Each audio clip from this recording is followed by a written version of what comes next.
Yo, it's Goulla. I'll show you how I made the beat for what it comes with. Let's get it.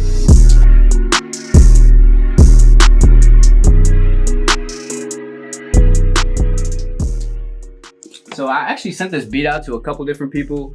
No one was fucking with it. So I figured I'd get high on my own supply. I had a really funny feeling about this beat. There was just something about it that was a vibe. So once I had the verse ready, I sent it out to a couple different people, a little bit out of my reach just to try my luck. So when I did that, I just made an offer right away. One of the people I hit up was Guapdad. I really could hear him on this. And he responded pretty quickly. We got a couple mutual followers, so I'm sure that helped the matter. And once he heard it, man, he was very responsive, pretty personable. And yeah, he sent it back within like a week or something, and the rest is history, man.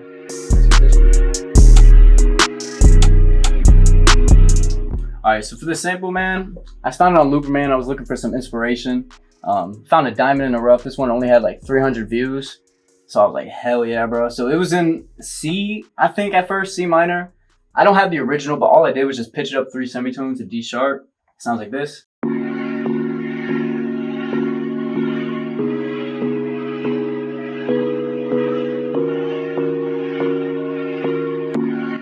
I added a couple EQs, just taking out some of the harsh frequencies.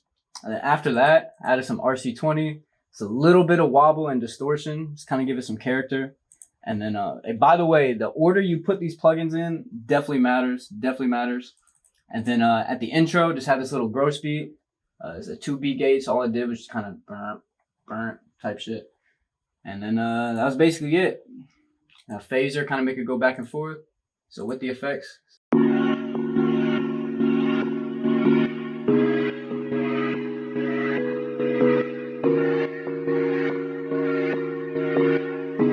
So all I did after that, I felt like I needed like a little lead or something.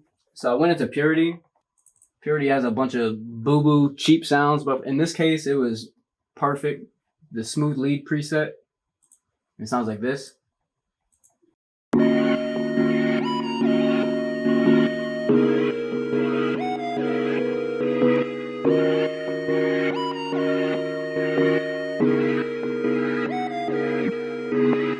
That's just playing on the second part of the chorus. Just to give it some more character, give it a little switch up. Put a little very minimal EQ right here, just on the low mid. There's a very harsh frequency, and then some Pancakes, a free plugin. Just made it go back and forth a little bit. And then right before the lead comes in for the second half of the chorus, I added a little break in the main melody.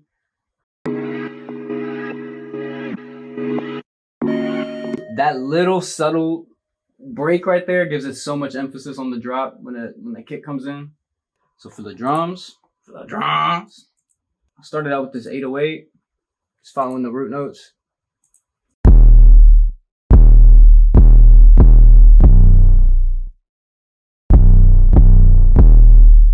The 808 I used was the I Need More 808. It's a recycled 808. It's in one of the KBZ kits.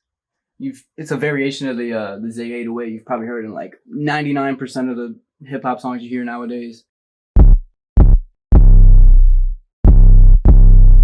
Something like that.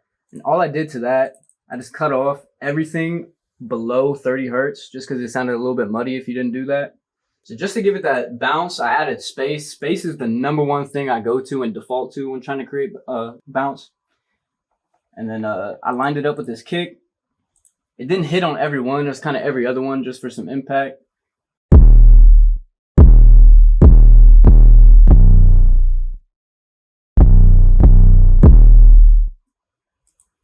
Then next I added this hi-hat. I wanted this hi-hat to be really bouncy and really specific to the vocals. So it sounds like this.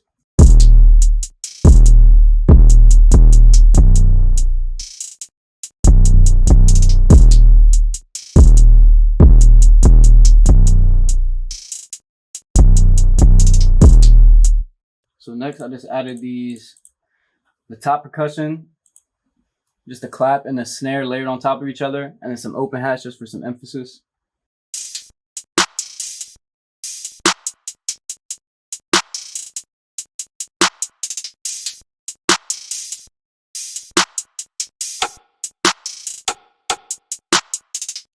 Then right before the verses, I just had this little riser effect.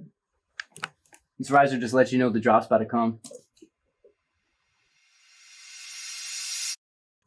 Hell yeah, very simple.